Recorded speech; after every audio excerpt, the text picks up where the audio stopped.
These 4 stocks could completely change everything for you. And over the next few weeks, millionaires will be created off of these stocks. So I'm going to discuss in depth the options trades that I'm doing and what I am specifically doing in the market with my shares. So if you like that, stick around, make sure you pay attention, grab a note and a piece of paper and a pen so you can take notes, what to pay attention to for your portfolio and what you can do to make money this week. So with that being said, let's go ahead and jump into it. So you can see here, the fear and greed index, as you can see, it's extreme fear at 16, and the VIX is dropping slightly as well. It's likely to keep hovering around that level unless there's like really bad news to come out. We might see it spike again, but it's good that it's heading back down and hovering around the 23 to 25 range as well. So go ahead and check on the markets today. Looks like a pretty decent day in the market. It rallied a little bit back up to 6,500 from its 6,300 level, so that's really good. And you can see, obviously, Meta having a nice good day finally after the lawsuit. NVIDIA, Google, Alphabet, let's see, Palantir also having a good day, up about 0.25%. And then AWS as well, up about nearly 1%. So overall, a good day in the market. After the strikes yesterday in Iran, I guess they hit an ammo depot. There was a big explosion. And after that happened, Iran actually came out and said, we would like to make a ceasefire agreement. Which the markets really liked, rallying 3%. And so that was really good to see. You can see here the Dow up today, S&P, as well as oil down, which is really, really good news at about $98. So that's good that it dipped below 100. US 10-year Treasury, it was at 4.3. So not too bad in that aspect as well. So let's go ahead and jump over to the charts here so I can walk you through exactly what I am looking at in terms of options trades, as well as what I'm actually doing in my portfolio. So the first one is the Qs, okay? So with the Qs, I am currently purchasing some leaps.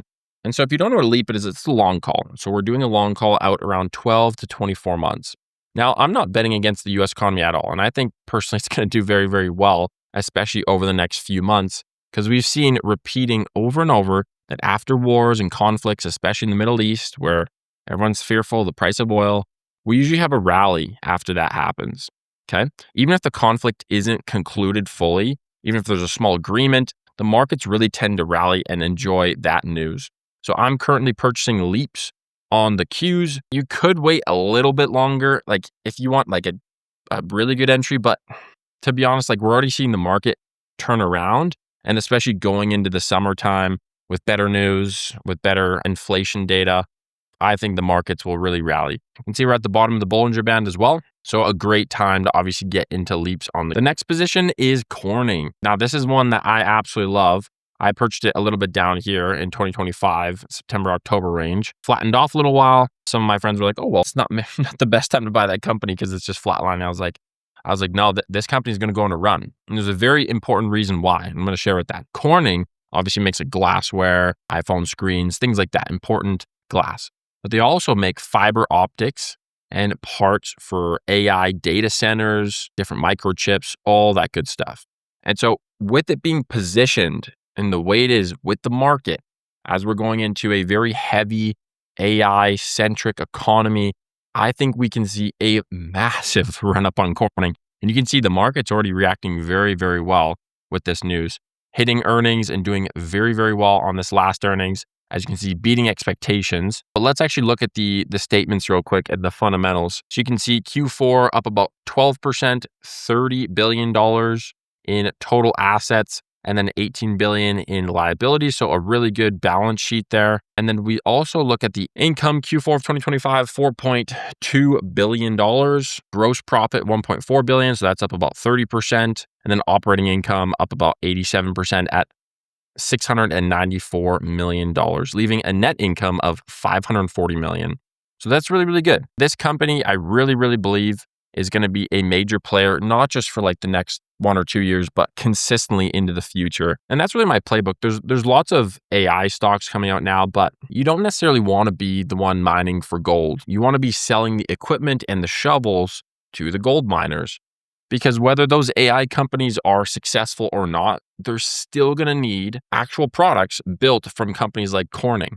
And so I would highly, highly recommend you look into this company. Currently, it's at the high end of the Bollinger Band, which is why I am currently buying some puts. So grab a piece of paper and a notepad. I'm going to describe you the puts I'm currently selling. We're going to go out a month here. So I'm selling May 1st puts, and I'm also doing this as an earnings play. As you can see, earnings is coming out. You see, 6-month chart. So earnings is coming out in May. So this is a fantastic earning play. So doing puts out May 1st, I would pick pretty decent strike. So I would do maybe a 110 strike or a 115 strike. So right down here, I think it'll come down and dip a little bit and then come back up, and a great premium on this position.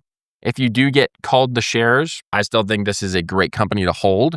And I personally wouldn't sell any puts on a company that I wouldn't actually be fine owning the shares for at least a year. So if this one, you could definitely sell more aggressive puts if you want the shares. But I still think just collecting premium and keep on going with that. I don't want to necessarily be called the share on these, which is why I'm doing more of a safe strike at around the 110 to 115 range. Now, the next one is Taiwan Semiconductors, TSM. So as you can see, more towards the top of the Bollinger Band. I've talked about this one a lot on the videos in the past little bit, but with Taiwan Semiconductors, obviously very needed in the market that we're in. And with it being at the top of the Bollinger Band, I am selling some puts as well. Now, as you can see, it was a little bit oversold here. It went up, but I think this is a great entry on the company, even if we're not looking at options trades. You can see it's going through a little bit of volatility. We've seen this in the past, but absolutely destroying their earnings. Really good placement within the marketplace. 33.7 billion, up about 25%. Gross profit up about 33%, and then operating income at $18.1 billion. So pop over here to the net income, about 16.2 billion. So that's about 40%. So balance sheet looking income statement looking absolutely amazing. Balance sheet, $252 billion in assets, not a ton of debt in relation to there.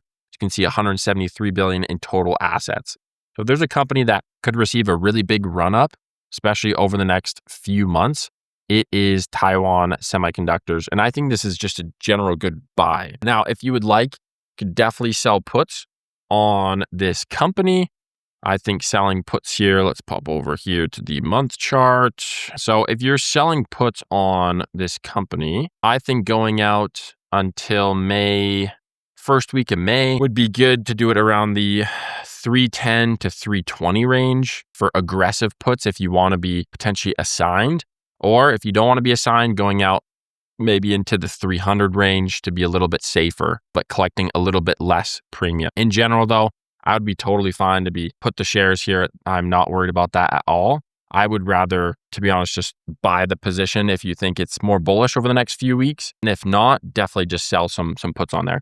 If you're in this position already, be careful on cash secured puts. I wouldn't necessarily do that right now, but definitely consideration for maybe a little time in the future. I just wouldn't necessarily sell cash secured puts on a company with this much. If you're looking at NVIDIA, for example, I would consider selling cash secured puts on NVIDIA. Let's pull up the chart for there because it's gone pretty much sideways. If we go over the year chart for the past year, it's been pretty sideways for like 8 months now since July of 2025. So that's one that I would really heavily recommend doing some some covered calls on there. But let's keep going to our last stock here. And it is Celestica. If you guys don't know what this is. So Celestica is a Toronto-based multinational electronics manufacturing service, so EMS, company founded in 1994. It operates through Advanced Technologies Solutions, so ATS. Its core services are providing design, manufacturing, and assembly testing for hardware platform solutions. So it's including AI embedded, the Helios rack scale platforms. This does have a global footprint, even though its headquarters are in Toronto, Canada. The vast network of international locations. As you can see here, we do have a market cap of 46 billion, PE ratio pretty high, 40.1, but this is one that I am selling puts on. So I'm doing a cash put and I'm doing it with a 220 strike. So let me pop over here to the 6-month chart. As you can see, some really good support here at the 230 range. I think it's highly unlikely for it to go all the way to 220. I mean, it could pop down to the 250s, 240s in the next coming weeks, especially going into earnings, which is why I think 220 strike out a month is a really good position on there. You could potentially do it out a week if you want a little bit more premium, but let it sit for the month. If you want to exit early, you definitely can. take profits around the 70, 80% range, and then just keep rolling. This is one that I don't necessarily want to get assigned, but just collect the premium and rock and roll on there. But if any of this sounds confusing to you guys and you do like the way that I teach the market and the puts, definitely click the subscribe button. This is a new channel, so definitely help it to grow. And I will see you guys on the next one. Take care, guys. Peace out.